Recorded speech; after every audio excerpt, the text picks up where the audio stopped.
Pessoal, eu vou deixar para fazer chamado mais pro final, para ver se entra mais pessoas, né? Vamos abrir o quadro aqui, deixa eu compartilhar com vocês. Beleza. Bom, aceitar mais um aqui. Bom, beleza, só fazendo uma revisão então do que a gente viu na aula passada, a gente está falando de convecção, né? E para falar de convecção, uma das coisas mais importantes que a gente tem são, claro, a lei de resfriamento de Newton, né? Que diz que a taxa de calor trocado por convecção pode ser calculada basicamente como H vezes A, que multiplica TS menos T infinito, onde, é claro, TS é a temperatura da superfície por onde o fluido está escoando, né, em cima do qual o fluido está escoando, e T infinito é a temperatura livre do fluido, né, ou de escoamento livre, tá? Que é a temperatura ao redor da situação, uma temperatura que não está sendo influenciada pela sua superfície, tudo bem? O H a gente falou, né, que é o coeficiente. Vou botar aí, coeficiente de Transcal por convecção, né? E A é simplesmente a área onde está sendo trocado calor, tudo bem? Bom, a gente também definiu um número muito importante, que é o número de Nusselt. A gente falou sobre isso, eu mostrei alguns adimensionais que vocês já viram em mecânica dos fluidos, e a gente aprendeu esse novo, que é o número de Nusselt, a gente escreve ele como NU, beleza?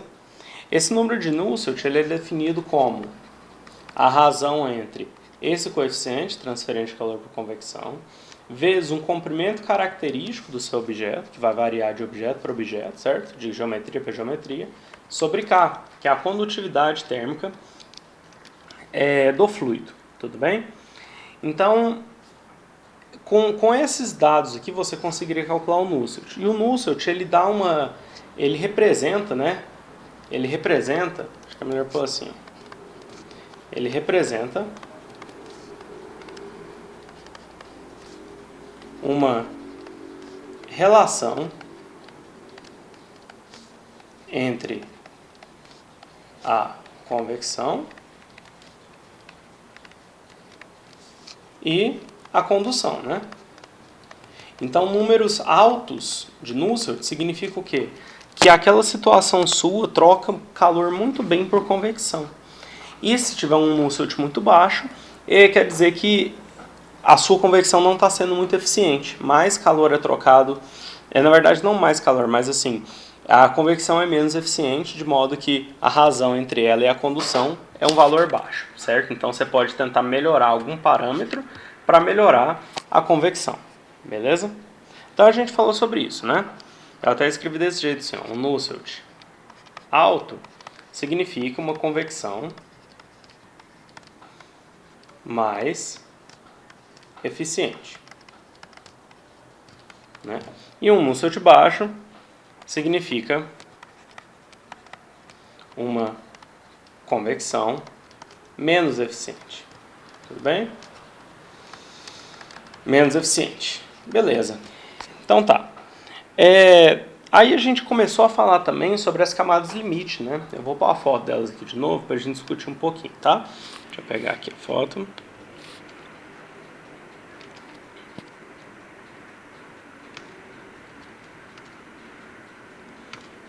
Aqui, isso aqui. Olha lá. Bom, essa aqui é uma foto então lá do Cengel que mostra o desenvolvimento da camada limite, né? A camada limite de velocidade, beleza? Isso é outro ponto. A gente tem duas camadas limite muito importantes que a gente estuda nessa parte de convecção. É essa aqui, que é a camada limite de velocidade, ou hidrodinâmica. Às vezes você vê a camada limite hidrodinâmica, também chamam assim. Que é essa aqui, e depois vai ter a da temperatura, tá? A térmica. Então, o que isso aqui mostra? Olha só, aqui é como se eu tivesse uma superfície, tá? Essa aqui é a minha superfície. Então, uma placa plana, né? Uma parede, qualquer coisa. O chão. E eu tenho aqui um fluido vindo a uma velocidade v, certo? É como se fosse aquele nosso v infinito. Ele põe essa letra aqui estilizada. Para dizer que é a velocidade de fluxo livre do fluido, né? Uma velocidade que não está sendo influenciada por essa superfície. Quando esse fluido começa a encostar nessa superfície, ele começa a interagir com ela, né? Então, a gente vai falar mais sobre isso hoje, mas o fluido, quando começa a chegar na superfície, a primeira partícula de fluido lá começa a transferir momento para a superfície, concorda? A partícula começa a desacelerar, tem atrito, tem uma interação física ali entre eles, de modo que essa partícula mais de baixo fica mais devagar e ela vai retardando as partículas acima delas de cada vez mais fracamente, né? De modo que o perfil de velocidade se torne algo assim, ó. Pensa que esse aqui é uma base para gente, né? E esse seria então o perfil de velocidade, ó. O infinito é como se fosse a componente em x desse v aqui, tá? Então, aqui em cima, ó, nesse ponto, o fluido está com a velocidade igual está lá fora. Quer dizer, nesse ponto aqui, ó, a parede não está influenciando mais. Mas quando você vai olhar a partir da parede, esse ponto aqui, o ponto que encosta na parede, tem velocidade zero. Isso aqui é o que a gente chama lá na mecânica dos fluidos de condição de não deslizamento. Não deslizamento. Tá bom? Não deslizamento. Essa condição, a gente observa ela na prática, tá? E com isso a gente modela os nossos sistemas. É, por exemplo, uma das razões pelas quais, quando você tem um fluido escoando sobre uma superfície, na superfície esse fluido não se move, então partículas começam a ficar paradas lá, né? É um dos motivos pelos quais, por exemplo, poeira fica atrás de lâminas de ventilador. Tudo bem? É um local em que a velocidade, é como se a velocidade fosse zero. Beleza, então aqui é zero e ela começa a aumentar, né? À medida que eu vou subindo. Tudo bem. Bom, repara aqui, essa parte roxa é o desenvolvimento dessa camada limite. É a camada que delimita a interferência da superfície no fluido. Então essa camada, esse tracejado rosa aqui, grosso, é exatamente o limite entre a parte do escoamento que é influenciada pela parede e a parte que não é, que está lá com a velocidade v infinito tranquilamente, beleza? Então, essa camada limite de velocidade, ela pode ser dividida em três grandes partes. A primeira é a parte laminar, que é quando o escoamento está em regime laminar. A parte transicional, ou de transição, em que ele começa a ter uma turbulência, começa a desenvolver um movimento em direções aleatórias, certo? Começa a ter movimento de fluido entre as camadas do próprio fluido, diferente do laminar, que é tudo numa direção só. E depois tem a parte já totalmente turbulenta, já desenvolvida, turbulenta, da sua camada limite, tudo bem? Então repara que quando você tem a parte laminar, a altura da camada limite é mais baixa, né? A influência que a superfície tem é menor, mas quando o escoamento já está turbulento, a interferência que essa superfície tem sobre o escoamento é maior, exatamente por causa desses movimentos aleatórios, tá bom?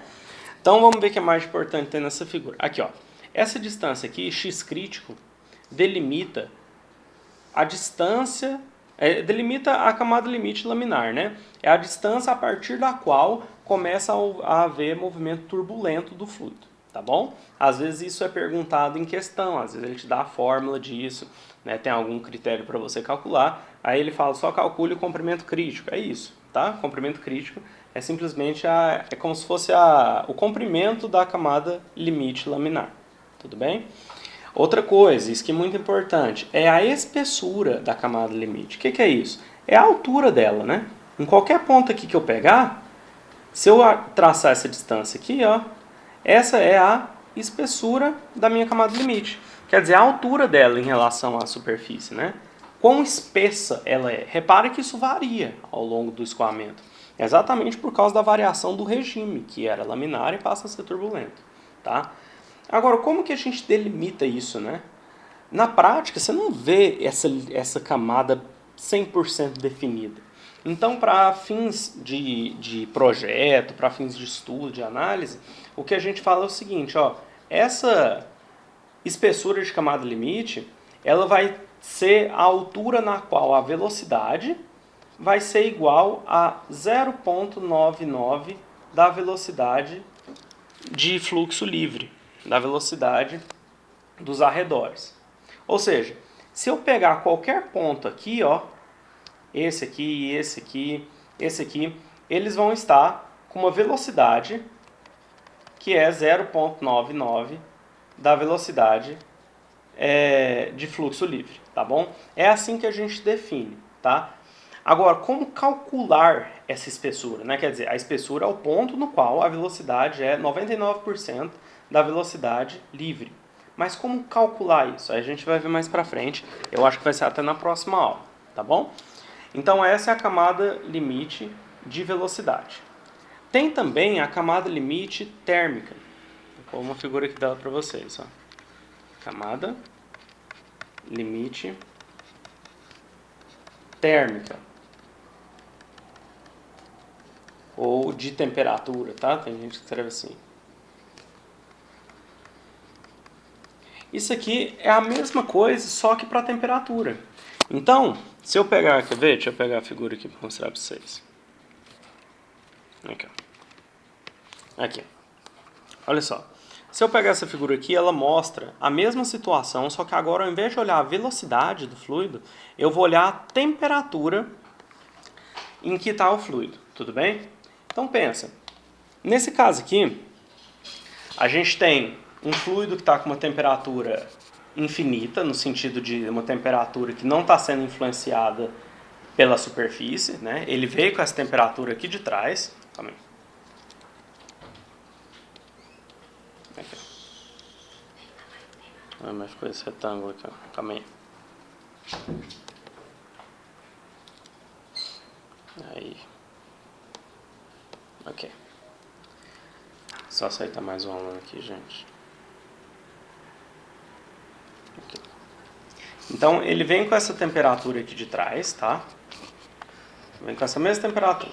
Ele vem com uma velocidade, mas vem com uma temperatura também. Temperatura, esse T infinito, tá bom? Aqui, ó, de fluxo livre, né?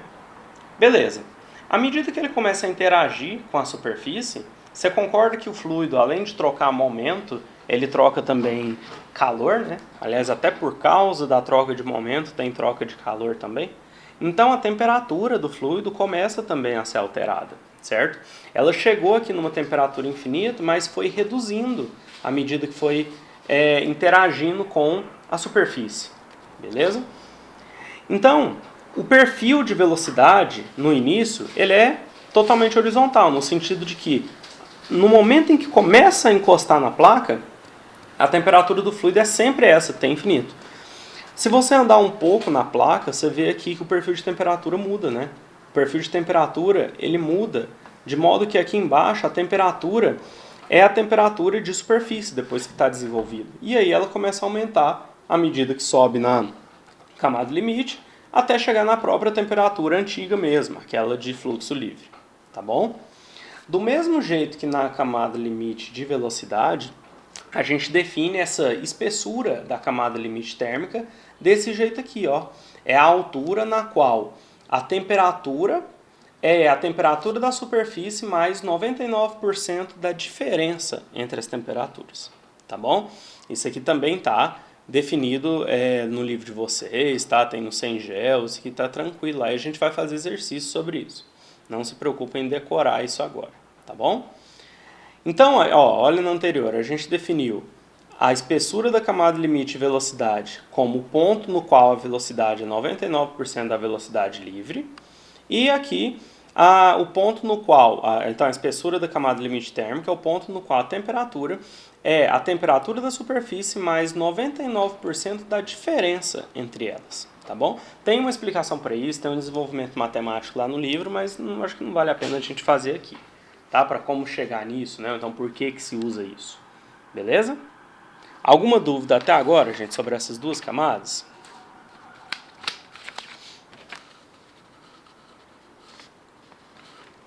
Vamos lá, alguém fala alguma coisa aí? Ou ninguém está ouvindo nada? Pode prosseguir. Então, fechou. Então, vamos lá. Beleza. Bom, vamos desenhar de novo aquela superfície que a gente vai desenhando várias vezes ainda. Então, tenho aqui uma superfície, né? E eu tenho, então, um fluido que está vindo lá com a velocidade infinita, certo? Como eu já tinha mostrado, se eu for desenhar a temperatura do fluido, né, como se fosse uma função aqui da altura, isso vai me gerar um perfil perfil de temperatura aqui, né? Parecido com aquilo que a gente viu na figura anterior, tudo bem? De modo que aqui em cima, depois da camada limite, essa temperatura é a temperatura infinita também. É a temperatura que o fluido veio lá de trás. Beleza. Só que você concorda que na superfície, se eu olhar a superfície como uma parede muito fina, você concorda que na superfície eu posso falar que o calor de condução que vem lá embaixo do sólido, né, da superfície, o que chega aqui está sendo retirado pelo calor de convecção? Para a superfície eu posso falar isso, ela é uma fronteira, né? É como se ela não tivesse como armazenar calor. Então, a gente já fez essa aproximação lá em condução. Quando a gente fala de uma fronteira em que tem um calor sendo conduzido pelo sólido e esse calor vai tentar ser retirado por um fluido, eu posso falar que essas taxas são iguais. Ou melhor, eu posso falar que o fluxo é igual. Qual que é a diferença entre taxa e fluxo? De novo, fluxo é por metro quadrado e a taxa é só watts, né? Fluxo, então, é watt por metro quadrado e a taxa é só watt, tá bom? Então, na superfície, a gente já fez essa aproximação, mas eu vou fazer de novo aqui para vocês. Na superfície, como se eu estivesse olhando a superfície infinitamente fina, né? Na superfície, eu posso dizer o seguinte, que o Q de condução é igual ao Q de convecção. Só que agora a gente já tem expressão para essas duas coisas, né? Um é a lei de Fourier e o outro é a lei de resfriamento de Newton. Então, eu sei então que essa... vou equacionar desse jeito aqui. Eu sei que o Q de condução, ele nada mais é do que menos K dt dy, né? Nesse caso eu estou olhando em função de y, certo? E como é na superfície, eu sei que isso é avaliado em y igual a zero. Quer dizer, no ponto aqui, é como se eu tivesse traçado um eixo y para cá e um eixo x para cá, né? E aqui fosse o zero, tudo bem?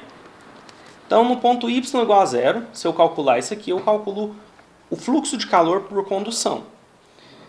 E ele tem que ser igual ao fluxo de calor por convecção, que nada mais é que H, que multiplica Ts menos T infinito. Beleza? Disso aqui, eu tiro que o coeficiente de calor, de transferência de calor por convecção, o H, ele pode ser calculado para qualquer situação desse jeito aqui, ó.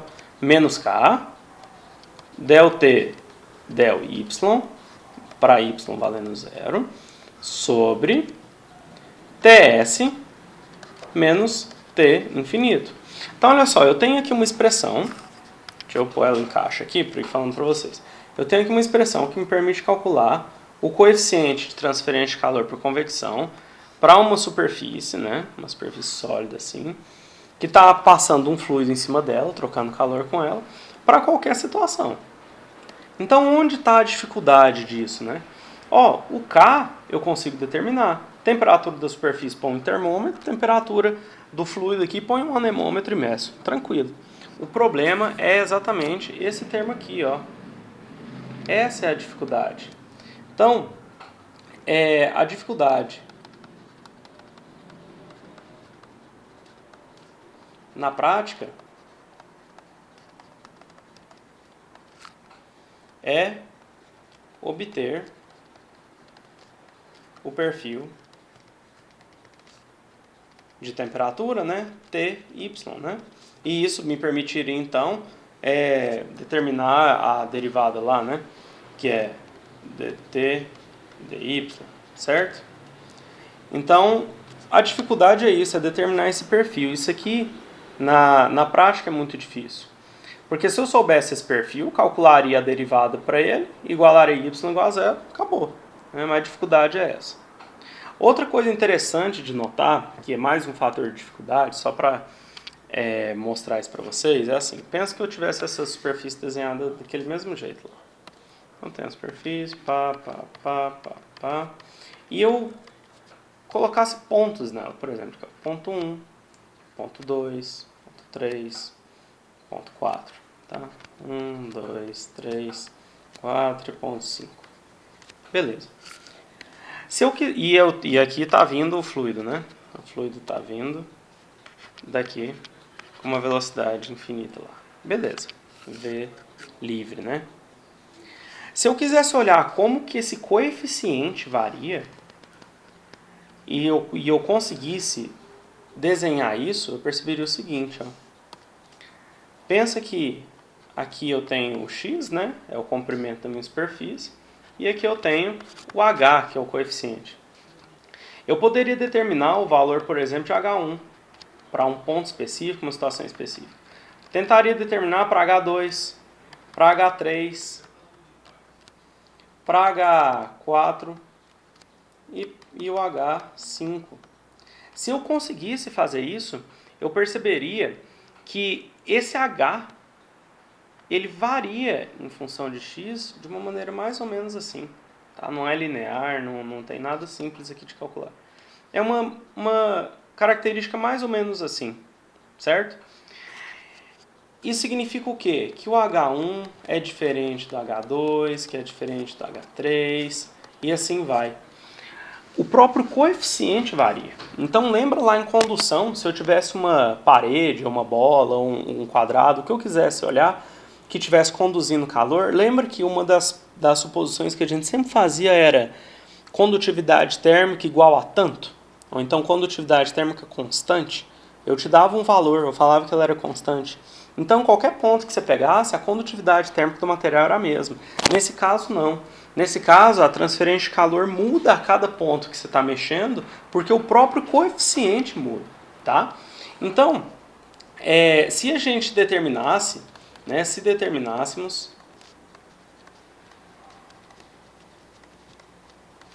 H1, H2, H3, etc. Quer dizer, vamos supor que para um corpo específico,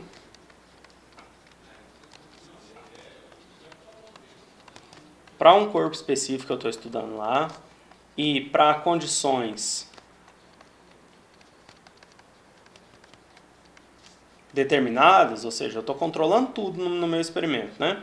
Se eu conseguisse determinar esse H1, H2, H3, aí eu poderia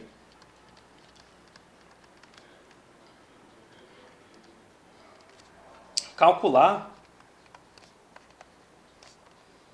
o H barra ou H médio, que seria mais ou menos isso aqui, ó. Como se eu estivesse calculando um valor médio desse coeficiente de transferência de calor e desse ele na questão para vocês. Lembra quando a gente estava falando de condução permanente? Que a gente fez essa aproximação da superfície lá? Que o que está entrando na superfície é o que está sendo retirado por convecção? Eu te dava o valor de H. Eu falava, H é 50 watts por metro quadrado Celsius. Eu te dava o valor. Esse era um coeficiente de convecção médio, era exatamente isso aqui.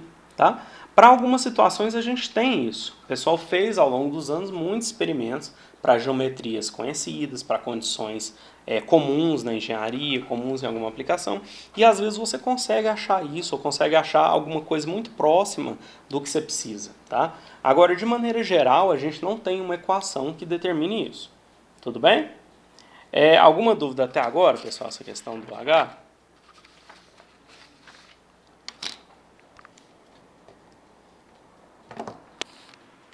Fala aí, pessoal.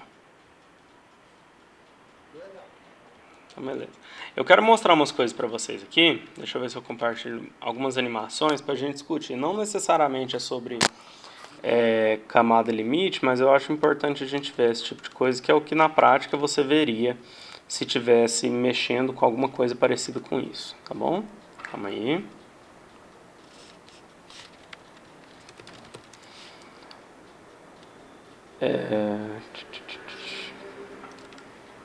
Eu vou compartilhar aqui com vocês internet aqui, o browser, para mostrar o seguinte, ó. Aqui, ó, esse aqui a gente pode mostrar. Olha só, todo mundo vendo a animação aí, ela tá funcionando?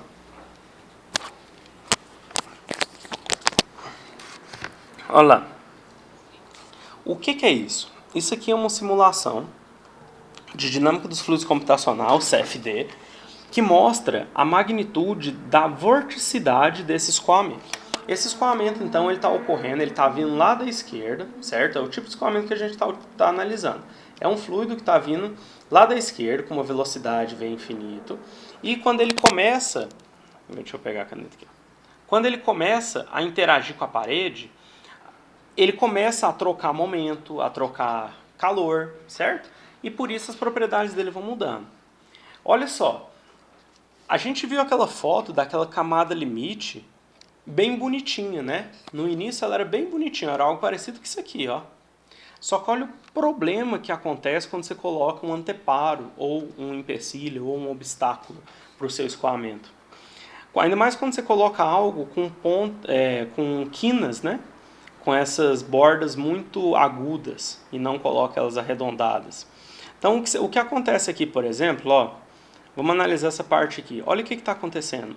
O fluido ele começa a recircular aqui. Ele começa a ter um fluxo reverso. Isso atrapalha muito se você estiver interessado no escoamento. Se o seu intuito for levar esse fluido da esquerda para a direita, isso aqui aumenta muito a perda de carga, certo? Então, numa tubulação, você não faria um negócio desse. Numa tubulação que transporta água de um lugar para o outro, de ponto A para ponto B, você não faria um negócio desse. Agora, para transferência de calor, isso pode ser muito interessante. Porque, olha só, eu estou forçando o fluido a ficar um pouquinho mais de tempo encostando na superfície. Ele estava vindo, bateu em mais superfície, fica rodando aqui. Ele está trocando mais calor, tudo bem? Nas próximas aulas a gente vai ver aplicações disso, que você coloca esse tipo de barreira. Em trocador de calor isso aqui é muito comum, exatamente para forçar a turbulência. Olha um exemplo de turbulência aqui, ó. O tanto que o escoamento começa a ficar complicado a partir desse momento, por causa dessa quina. Ó, em cima dessa superfície, o tanto de recirculação que você tem esses vórtices sendo gerados e levados ao longo do escoamento.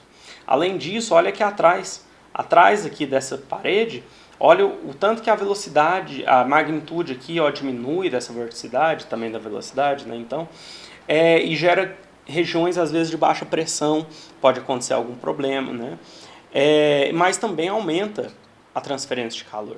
Tá? Eu estou mostrando isso porque isso foi um erro que eu cometia quando eu estava estudando e que eu vi muita gente a cometer, de falar assim que o intuito da transferência de calor, assim, que sempre na engenharia a gente quer reduzir a perda por calor, né? E por isso a gente tenta fazer escoamentos mais fluidos, mais suaves, e tá errado, né? Eu falei isso na defesa do meu TCC, meu professor teve que corrigir, porque eu ainda não tinha sacado isso.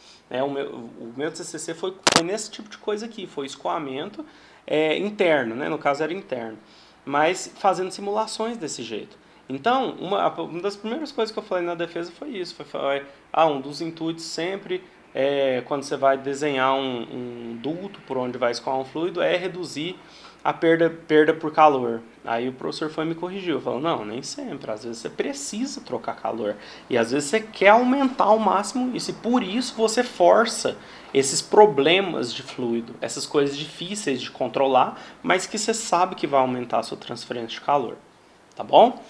Alguma dúvida nessa figura, algum comentário? Para utilizar ele como um trocador de calor, é bom ainda ou não faz muito sentido? É bom, num trocador de calor você tem esse tipo de coisa. Depois eu posso mostrar uma foto para vocês de um trocador de calor em tubo. Você vê a carcaça dele, ele tem essas coisas lá dentro. Ele tem esse tipo de anteparo mais fino e mais alto aqui, mais fino, né, e mais alto, para fazer com que o fluido faça esse negócio mesmo. Tem até um tópico no CENGEL que fala só sobre isso, tá? Deixa eu até ver se eu acho ele aqui para mostrar a foto para vocês. Eu acho que eu tô com ele aberto aqui, ó. Bom que o colega perguntou. Deixa eu ver se eu acho caminho. Que eu acho que não vai estar muito longe daqui não.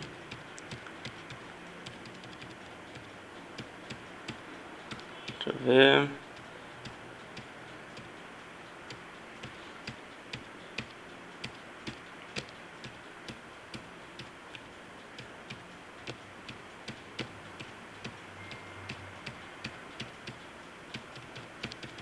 Acho que não tá aqui não, deve estar lá no final do livro sobre trocador de calor mesmo. Bom, depois eu acho uma fotinha pra mostrar pra vocês, tá? Beleza, deixa eu mostrar outra figura aqui que eu queria falar também. Deixa eu ver aqui. Aqui, essa aqui também, ó. Então vocês viram, né, a camada limite lá naquela foto. Olha nessa aqui, isso aqui é um experimento mesmo que o pessoal faz naquelas câmeras com esses jatinhos de gás aqui, né? Coloca alguma substância lá para ver como que escoa. Em cima, por exemplo, desse perfil de asa, ó. Isso aqui é um perfil muito comum que a gente vê em aviões, né, aeronaves. Um perfil de asa desse jeito. Repara, o que ele está querendo mostrar aqui, deixa eu ver se consigo aumentar esse trem. Aqui. A qualidade não fica tão boa, mas acho que dá pra ver. Então, olha só, eu tenho um fluido vindo da esquerda para a direita aqui. Olha lá em cima, tá vendo que a velocidade dele é de boa, é suave, né? Ela não tá sentindo interferência nenhuma aqui dessa asa. Até aqui, ó, não tem interferência nenhuma. Mas repara quando chega próximo da asa que as linhas de escoamento, né, as linhas de fluxo começam a sentir interferência dessa superfície aqui, certo? E qual que é o problema aqui? É que à medida que ele escoa por cima da superfície, é gerada uma camada limite, tá? Essa camada limite, daquele jeito que a gente viu ali, ela se desenvolve ao longo da direção X, né? E tem a parte laminar, turbulenta, mas o problema é quando você quebra ela ou quando você intensifica demais ela. O que ele está mostrando aqui é exatamente isso, ó. Ele vai inclinando para cima a ponta dessa asa até quebrar a camada limite ou quase quebrar. Olha aqui para você ver, tá vendo que aqui começa a ter uma região preta onde não está escoando, onde tem uma diferença de pressão muito grande? Pode ter, e ele até fala aqui, ó, fluxo reverso, está tendo recirculação aqui. Então, isso faz com que gere uma instabilidade muito grande na asa e o avião tenda a parar de subir. Aquela força de lift que ele tem, ela fica muito mais fraca e faz com que o avião caia. Então, por isso que o avião não pode inclinar de uma vez, senão ele começa a fazer isso aqui, ó, ele cai. Ele não consegue sustentar, é sustentação, né, que fala, força de sustentação, esse lift. Essa força de sustentação, ela não consegue mais sustentar a aeronave. Por isso que você tem um ângulo, um pitch aqui máximo que você pode inclinar a asa do avião. Isso o sistema do avião mostra, né? Mas já teve acidente que aconteceu, inclusive por isso, porque o sistema de controle, olha a importância da automação, o sistema de controle que mostrava esse ângulo falhou. E aí mostrava um ângulo qualquer lá, não deu o alarme, o piloto foi subindo, precisava subir para desviar de uma turbulência, e acabou fazendo um stall, que eles falam, né? Que é quando sobe assim e cai, tá? Ele não consegue mais ter sustentação, tudo bem? Deixa eu ver se tem uma outra imagem aqui para falar.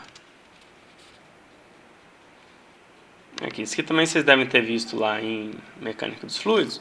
Mas olha só, tá vendo? Eu tenho a velocidade plotada aqui, né? Isso aqui é uma esfera e aqui está vindo um escoamento da esquerda para a direita. E à medida que eu aumento o número de Reynolds desse escoamento, a parte atrás da esfera começa a criar uma turbulência muito grande, começa a criar um caudal, que eles falam, um wake, que é essa parte muito turbulenta do escoamento, que gera essas vorticidades bem características aqui, ó. Quase uma onda mesmo, né? Você consegue perceber isso. Tá bom? Só queria mostrar isso para vocês antes da gente continuar com a parte matemática, que é uma que é um pouquinho enjoado. Olha, pessoal, falou. Vocês conhecem uma tal de Cássia? Ela mandou aqui mensagem, ela mandou um e-mail, né, perguntando se está tendo aula, disse que está aguardando desde as 7h12. Alguém aí tem contato com ela? Cássia Soares, alguém conhece? Ela mandou e-mail, foi? Foi e-mail. Mandou há 4 minutos. Ó, professor, boa noite, tem aula hoje, estou aguardando desde as 7h12. Mas ela não está aqui. Aqui É capaz. Mas o link é sempre o mesmo, né? A gente nem muda. Se alguém tiver contato aí com ela, tá? Puder mandar uma mensagem. Deixa eu responder aqui, aproveitar, senão ela fica rapidinho, gente.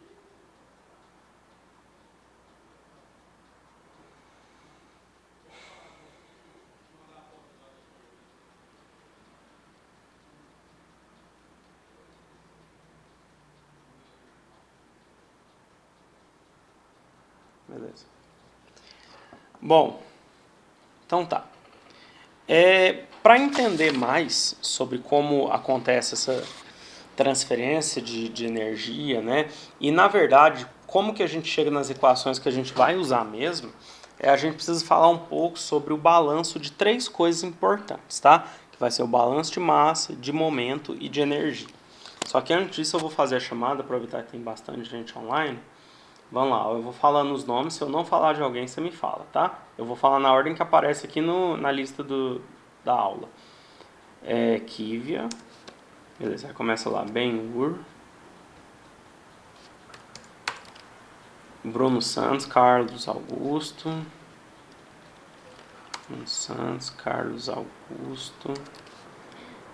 Carlos Bernardo, Felipe Braga, Gabriel Vinícius, Gilvan, Guilhermezinho, Igor Tavares,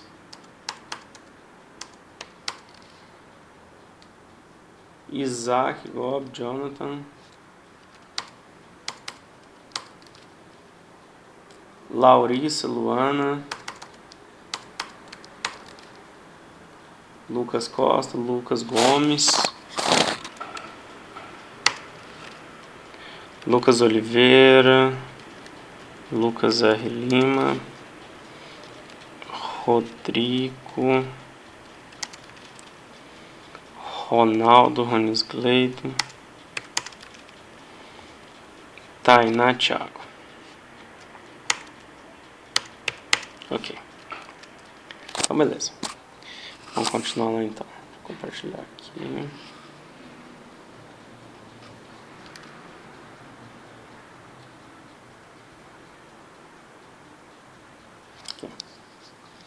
Então tá.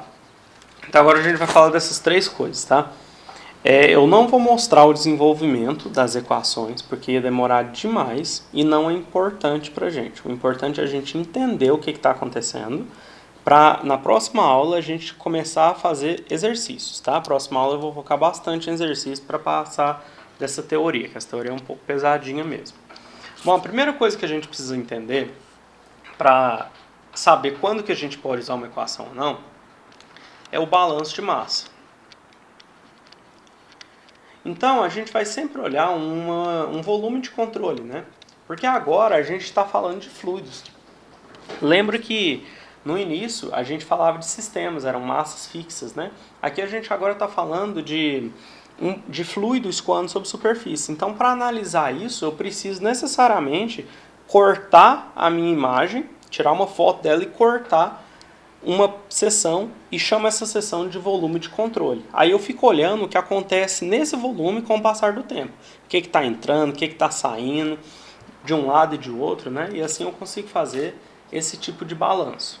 Então a primeira coisa que a gente faz no balanço de massa, que é o mais simples de todos, é a gente desenhar um elemento diferencial, né? Um elemento diferencial de fluido, certo? Ó, a gente já fez isso algumas vezes. Pensa que aqui eu tenho o meu eixo Y e aqui o meu eixo X, tá? Quer dizer, é como se aqui fosse o zero e aqui fosse um comprimento tão pequenininho que eu chamo de dx. Aqui fosse o zero e aqui fosse uma altura tão pequenininha que eu chamo de dy, tá bom? Então vou olhar o que acontece no zero em x e no zero em y e vou ver o que acontece no 0 mais dx em x e 0 mais dy em y, tá bom? Então, se eu estou falando de massa, eu tenho que olhar o que acontece com a velocidade, como que essa massa está sendo transportada, né? A cada elemento de fluido que passa pelo meu volume de controle, que é esse aqui, né? Esse elemento aqui é como se fosse o meu volume de controle. ele tem uma velocidade, você concorda? Ele pode ter uma velocidade na direção x e na direção y, certo? A velocidade na direção x eu sempre chamo de u. E a velocidade na direção y eu chamo de v, tá? É praxe fazer isso. Bom, se aqui é u, aqui vai ser a velocidade u mais a variação de u em relação a x vezes dx, né? É como se fosse u mais du, né? Como se esse dx cortasse, tá?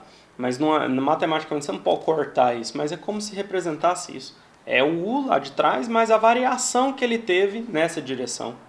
O v é a mesma coisa. Se eu tenho v aqui embaixo, eu tenho um v mais um dv dy,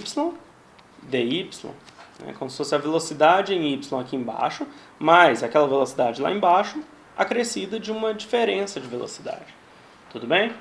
O resultado disso é que para escoamentos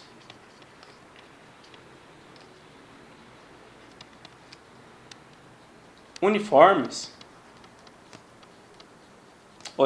escoamento permanente,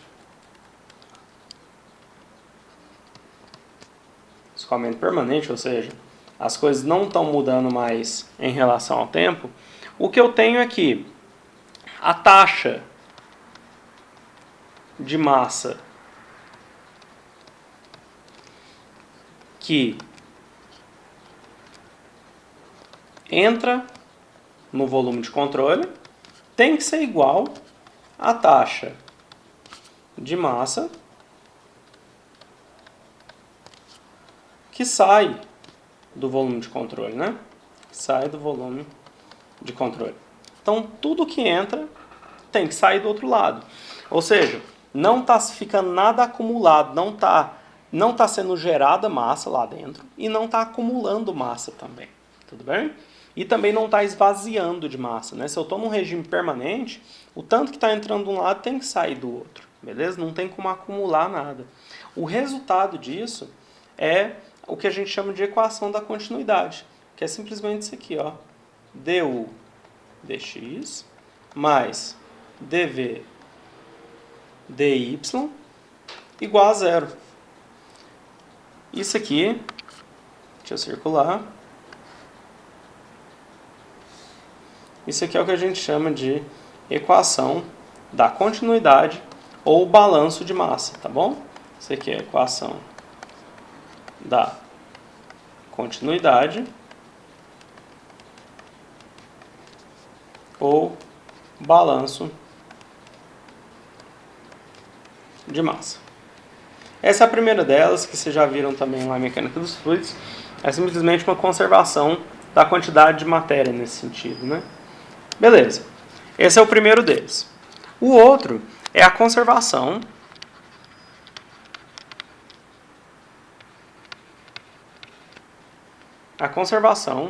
de momento. Quando eu falo momento, eu estou querendo dizer quantidade de movimento, tá? Quantidade de movimento. Quantidade de movimento. É a conservação disso, né? A gente aprende lá na física que sistemas isolados o momento é conservado, né? O momento linear.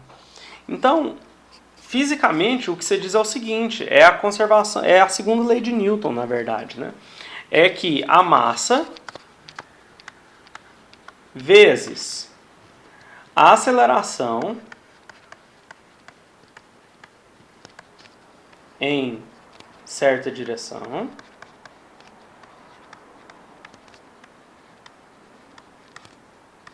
é igual a força resultante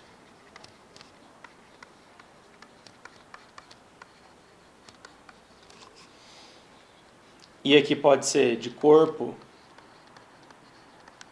e de superfície. Já eu falo sobre isso. Superfície. De corpo e de superfície agindo na mesma direção. Alguém sabe dizer o que é força de corpo e força de superfície?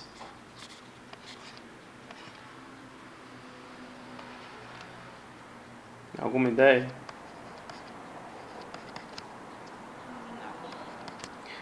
Força de corpo é aquela que age no corpo inteiro, que age em todas as partículas do corpo, por assim dizer.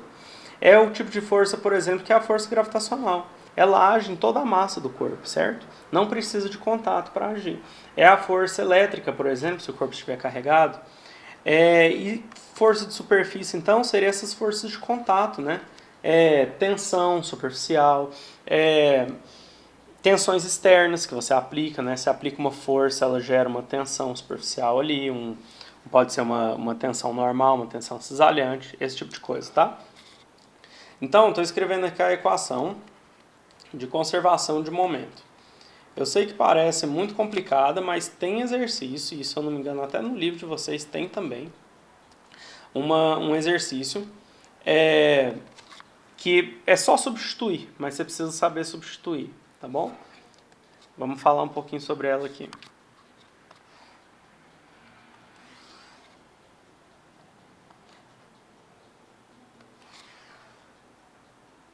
Aqui, ó. Essa equação diz basicamente o seguinte, ó. A densidade do corpo vezes a velocidade, vezes a variação de velocidade em cada direção, a soma delas, né? Lembrando então que aqui variação da velocidade em relação a x e a y, não em relação ao tempo, tá? Se eu pegar esse produto inteiro, ele é igual à viscosidade do fluido vezes a segunda derivada de uma velocidade em relação à outra, menos a variação da força que é aplicada em cima do corpo. E para chegar nisso, o que a gente faz também é um elementozinho diferencial, só para deixar registrado aqui, ó, um elementozinho diferencial desse tipo aqui. Pensa que você tem um elemento diferencial em que eu estou aplicando desse lado uma tensão cisalhante, uma tensão cisalhante. Desse outro lado vai ser a mesma tensão cisalhante mais uma variação dessa tensão cisalhante em relação a y, dy, é a mesma ideia do outro elemento lá. Desse lado eu estou aplicando uma força normal, que vai gerar uma tensão normal, tá? Isso aqui então é uma tensão, não é pressão, tá? Só para diferenciar. E do outro lado está sendo reagido por esse mesmo carregamento, né? Mais uma variação dele. E com isso, repara que vai sempre sobrar alguma coisa, né? Nesse caso, está sobrando coisa para esquerda, nessa direção, e no sentido horário, assim, você concorda? Essa tensão cisalhante aqui é maior que essa, né? Então, vai tender a girar o corpo nesse sentido. Essa força aqui está sendo maior que essa, então vai tentar jogar o corpo para a esquerda, por exemplo. Então, vai ter aceleração, é isso que eu quero dizer. Tem força resultante, então tem aceleração, tá? É o que essa equação diz, né? A massa vezes a aceleração é a força resultante naquela direção. Tudo bem? O importante é o seguinte, é essa equação aqui. Essa equação, ela é a conservação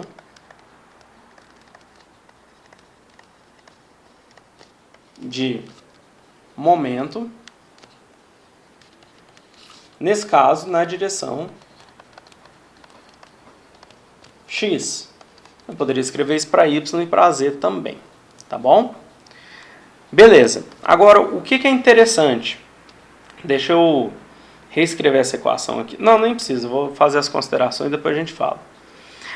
O interessante é que quando a gente fala de camada limite, por isso que eu precisei falar dela antes, existe algumas características muito importantes da camada limite que ajuda a gente a simplificar essas equações todas que eu mostrei. Isso são chamadas de aproximações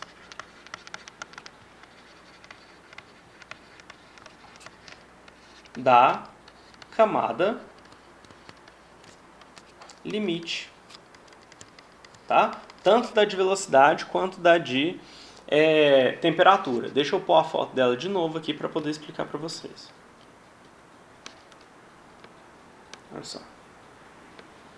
Eu vou diminuir ela um pouco aqui, tá? Que eu vou precisar fazer alguns comentários aqui. Olha só. A primeira aproximação que a gente faz, que vai ajudar muita gente a simplificar, é das componentes de velocidade. Vamos entender. O fluido ele vem com uma velocidade V infinita aqui, né? Mesmo que ela seja só horizontal no início, à medida que o fluido interage com a superfície, vai começar a haver velocidade em outras direções também, tá bom? Principalmente no regime turbulento. No laminar isso é quase desprezível, mas no turbulento, olha como que está o fluxo aqui, né? Então tem velocidade para todas as direções. Ou seja, o meu vetor velocidade, para a partícula de fluido, velocidade, ele pode ser decomposto em uma velocidade horizontal, que a gente costuma chamar de U, e uma velocidade vertical, que é o que a gente chama de Vzinho, né? Às vezes eu escrevo ele assim, ó, Vzinho, tá bom? Essa aqui então é a velocidade total do fluido, essa é a componente vertical e essa é a componente horizontal. Você lembra nas equações lá, até inclusive nessa última aqui, aparece ó, a variação da velocidade à medida que você anda em x, ó, a variação da velocidade de x à medida que você anda em x, a velocidade da variação em x à medida que você anda em y, certo? Então, o que a camada limite diz pra gente? Você concorda que se o fluido está vindo na horizontal, mesmo que comece a haver componentes de velocidade na vertical, a da horizontal é muito maior? Via de regra, esse é o caso. Via de regra, ele está vindo aqui ó, a 10 metros por segundo para a direita. E aparece uma componente aqui de 0,2 para baixo, por exemplo, de 1 para baixo. São componentes muito menores de velocidade na direção vertical. Tá? Então, a primeira aproximação que a gente faz é que a velocidade em U deixa eu pôr tudo em preto aqui, ó, que a velocidade em U ela é muito maior que a velocidade em V. Isso aqui implica que a variação da velocidade vertical em relação a x, ela é praticamente igual à variação da velocidade vertical em relação a y, que é praticamente zero. Quer dizer, a velocidade em y, ela praticamente não varia à medida que eu estou andando na minha superfície. Ela aparece, ela pode causar algum efeito hidrodinâmico aqui, mas o valor dela é muito baixo comparado com o valor horizontal. Então essa aqui já é a primeira aproximação que a gente faz. Ó. Então dv dx e dv dy eu praticamente ignoro. Tudo bem? Além disso, a segunda aproximação que a gente faz à camada limite tem a ver com gradiente de velocidades. Gradiente de velocidades. Então, repara o seguinte, aqui eu estou olhando a velocidade horizontal, né? O perfil da velocidade horizontal. Olha o tanto que ela varia em relação a y. A componente horizontal varia em função de y. Lá em cima, essa componente horizontal tem o mesmo valor da velocidade lá de trás do fluido. E quando ela está encostando na superfície, ela é zero. Quer dizer, nessa altura aqui, ó, o tanto que ela variou de zero até o valor lá de trás. Então, a variação de U em relação a Y é muito grande. Agora, a variação de U em relação a X não é tão grande. Se eu pegar esse perfil e desenhar ele um pouquinho mais para cá, ele vai ser praticamente o mesmo. A velocidade não vai mudar muito, tá? Então, a variação da componente horizontal em relação a y, à medida que eu subo, é muito maior que a variação da componente horizontal também, à medida que eu ando na placa. E como que eu escrevo isso? Eu escrevo isso falando basicamente isso aqui, ó. Deixa eu ver como que eu pus aqui, quer ver? Aqui, ó. Que du dy é muito maior que du dx. Com isso, eu vou poder ignorar um monte de componentes daquelas equações complicadas que a gente viu ali. Beleza? Deixa eu ver como que eu escrevi isso aqui. Sim, e o último é o gradiente de temperatura. Então até agora a gente está falando de velocidades, né? Os termos que envolvem as componentes de velocidade. Mas tem também da temperatura. Gradiente de temperatura. O gradiente de temperatura, a intenção é pensar o seguinte. Quando você tem uma superfície que tem um fluido passando por ela e está resfriando ou aquecendo ela, eu posso considerar que na superfície a condução ela ocorre perpendicular à superfície, ou quase perpendicular. O calor ele praticamente sai perpendicularmente à superfície onde está sendo trocado, por condução, né? Aí depois vai ser arrastado por convecção. Só que a troca ali na superfície eu posso considerar ela praticamente perpendicular. O que isso significa? É que a variação da temperatura em relação a x, ela é muito menor do que a variação de temperatura em relação a y. De novo, a temperatura está mudando muito mais à medida que eu subo na camada limite do que à medida em que eu estou andando nela, tá bom? Então, para um valor de x, ela muda muito mais em y do que à medida que eu vou andando na superfície, tá? Essas aqui são as aproximações de camada limite. Deixa eu ver o que o colega falou. Ela tá falando que tá aguardando aqui ser aceito, mas não aparece ela aqui, velho. Deixa eu ver. Aí não aparece ela. Deixa eu ver aqui, pessoal, só um minutinho.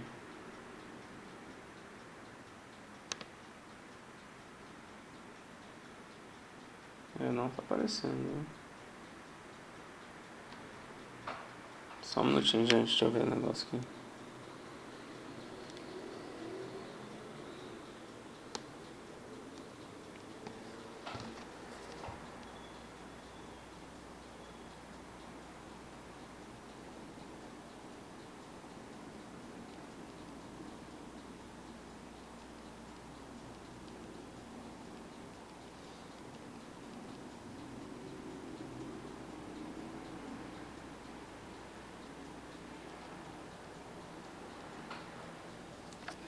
Beleza.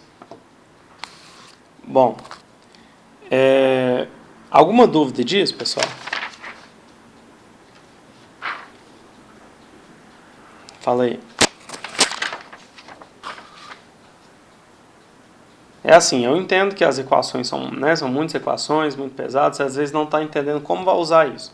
Mas conceitualmente você está entendendo? Porque exercício você vai ver algo que vem. Aí você vai ver como que usa isso. Essas considerações aí é para a questão do cálculo ser eliminado? Isso, então assim, se eu estou considerando dv dx, dv dy igual a zero, estou considerando du dy muito maior que du dx, quando aparecem esses termos aqui, du dx, du dy, du dy eu falei que como que eu falei? Du dy é muito maior que du dx. Então esse termo aqui, vou praticamente ignorar, certo? Nas outras lá, deixa eu ver se na outra aparece. Aí, du dx, dv dy também. Então, esses termos, assim, eu vou simplificando eles. E aí, isso possibilita pra gente gerar equações simples de trabalhar, tá bom? Porque, de novo, essas equações aqui, são equações diferenciais, parciais, de segunda ordem. Não tem, essa equação não tem uma solução. Não tem uma solução analítica, tá? Para tentar resolver ela com uma certa aproximação, que muitas vezes é boa, eu tenho que simplificar alguma coisa. Eu tenho que tentar aproximar alguma coisa aqui para eu ter uma esperança de resolver. Tá bom? Então é isso mesmo, é para resolver. A última conservação que a gente vai falar hoje é a conservação de energia. Também vou falar só de maneira qualitativa, tá? Não vou demonstrar, porque senão a gente perderia muito tempo aqui com isso. E as equações já estão pesadas, né?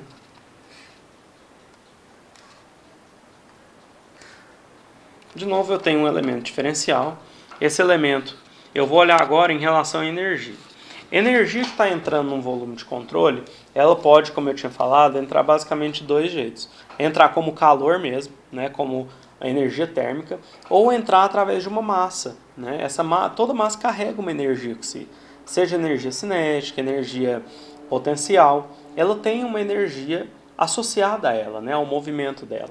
Então, eu posso resumir as energias que entram e saem do corpo como a energia de calor, por exemplo, que está entrando, a energia de massa, que está entrando, aqui também, mesma coisa, tá? Energia de calor que está entrando, energia de massa que está entrando, e do outro lado ela vai sair, né? Energia de massa que sai, energia de calor que sai, e aqui do mesmo jeito. Aqui, energia de calor que sai e energia de massa que sai. De novo, aqui é como se fosse um dx, né? Aqui dy, então isso aqui está ocorrendo para dx, isso aqui está ocorrendo para zero, aqui para zero, aqui para dy, né? Então se eu fosse equacionar, teria aqueles termos diferenciais lá também, mas não acho que não vale a pena fazer isso. O resultado disso é a equação de conservação de energia para fluidos, que pode ser escrita para duas dimensões desse jeito aqui, ó.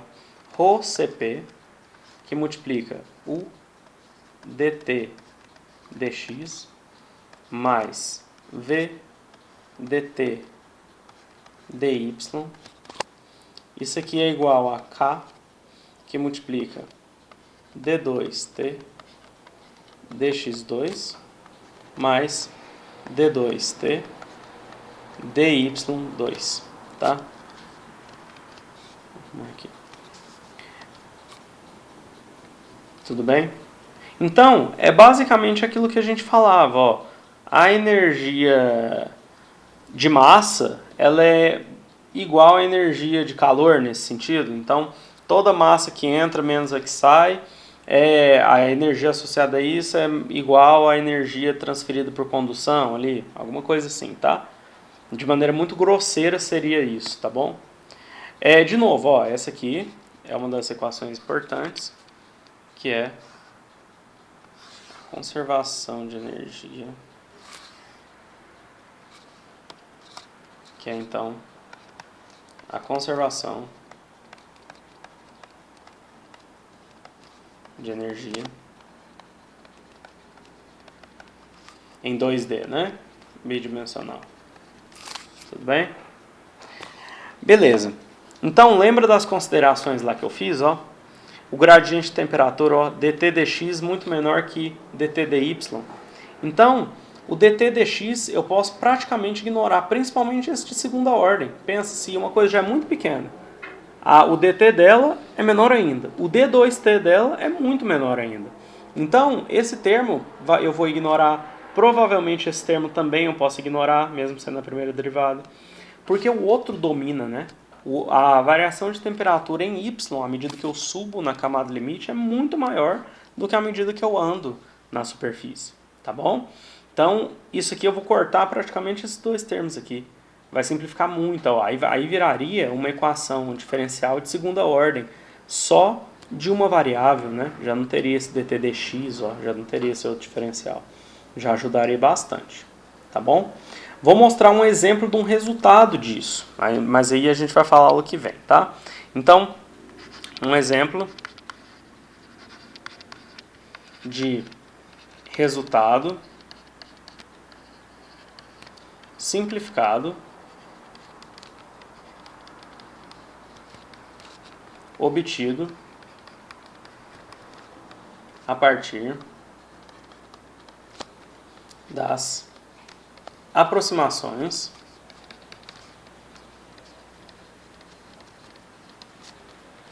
da camada limite.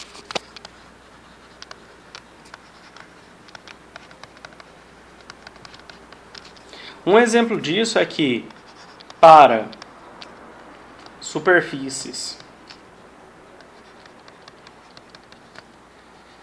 plana, né, para superfícies planas, usando, não vou reescrever, né, usando essas simplificações, para superfícies planas a gente pode obter o seguinte, ó, que aquela espessura da camada limite, eu posso calcular ela desse jeito aqui, ó. 5 vezes o lugar onde eu tô sobre raiz do número de Reynolds calculado naquele ponto, tá? Então lembra, eu tinha uma superfície, aqui é a direção x, e eu tinha lá o perfil de velocidade, né? Perfil assim mais ou menos.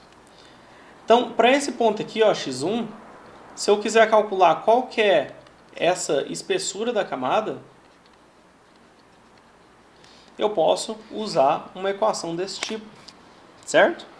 Isso só é possível de obter, e a obtenção disso aqui é um saquinho, se for olhar a demonstração matemática, a partir dessas simplificações aqui, ó, dessas aproximações de camada limite, ignorando aqueles termos. Aí você pode, com uma razoável precisão, determinar a espessura da camada limite. Por que isso é importante? Como eu falei, a camada limite é onde você sabe que está ocorrendo interferência da superfície no fluido. É onde você sabe que está ocorrendo ali convecção mesmo, né? Que a convecção está tendo algum efeito. Então, se você quer aumentar sua convecção, o intuito é você também aumentar essa camada limite. Ou você fazer com que a convecção naquela camada limite seja muito eficiente, aumentando o número de Nusselt. Como faz isso? Colocando, por exemplo, o anteparo que eu mostrei lá. Né? Você faz com que o fluido fique mais tempo ali trocando calor com a superfície. Tá bom? Então, pessoal, por hoje é isso que eu queria mostrar. Tá? Na próxima aula eu vou fazer de exercícios, tá bom? E deixa eu ver o que mais. É isso, vou fazer exercício para a gente revisar esse conteúdo e quem sabe já avançar para o próximo. Beleza? Alguma dúvida? Oi, professor. Oi. Eu entrei depois aí, não sei se algum aluno comentou com o senhor sobre os resumos lá. Motores de combustão, o senhor falou na aula, no dia que o senhor passou o trabalho, que era a unidade 2. E lá no link que eu mandou está a unidade 3. Unidade 3? Deixa eu ver aqui. Vou dar uma olhada aqui. É a unidade 2 mesmo, que é combustível. Né? Deixa eu ver aqui. Você mandou lá para a unidade 3. Inclusive eu já até fiz. Você fez da unidade 3? Não, eu fiz da 2. Não, mas é a 2 mesmo. É a 2 mesmo. Quer ver? Deixa eu ver como é que eu pus lá. Ah, mas eu acho que eu sei o que é. Acho que eu sei o que é, quer ver? É porque o post foi errado. Teve algum problema no AVA, aconteceu isso comigo mesmo. Um aluno me alertou por e-mail, nem sei se foi você. Mas eu recebi um e-mail de alguém falando isso, porque o post de cálculo 2 foi parar lá pra vocês, quer ver? Deixa eu ver se é isso aqui mesmo que aconteceu. E cálculo 2 é o capítulo 3 que eu pedi, quer ver? Aí, ó. Até no texto lá eu escrevi assim, para enviar o e-mail com o assunto cálculo 2, underline T2, underline nome. É porque o post foi para disciplina errada, entendeu? Então, mas é o capítulo 2 mesmo, tá? De combustível. Eu vou alterar isso aqui, pode deixar. Transcal também é o 2, né? Transcal também é o 2. De Transcal, deixa eu até ver como é que tá aqui já para já falar pro pessoal, calma aí. Professor, eu mandei um e-mail para você chegou a ver? É sobre a quantidade de resumos? Não, tá, atividades em geral, né? Tá. Porque É que é de motor de combustão, não é que você pediu? tem prova. É de motor de combustão que você falou? Não, de tudo, professor. Você pediu o resumo, pediu para resolver todas as questões de Foi. quantidade. A gente está fazendo TCC, tem data para entregar, tem prova que já começa semana que vem, tem tarefa de outros professores. Uhum. Tipo assim, tá todo Entendi. mundo, acho que tudo Vamos- normalmente. Vamos falar sobre isso em motor de combustão, porque aí eu acho que assim, motor de combustão a gente tem como resolver mais isso do que em Transcal, entendeu? Transcal eu já falei, assim, infelizmente ela é uma disciplina mais exigente mesmo. Agora eu posso aliviar em motor, entendeu? Em motor a gente pode conversar. Pode ser? Vamos falar sobre isso no início da aula, agora quando começar? Pode ser? Deixa só eu ver aqui, gente, que isso aqui que vocês me comentaram. Deixa eu ver se em Transcal a atividade está correta lá.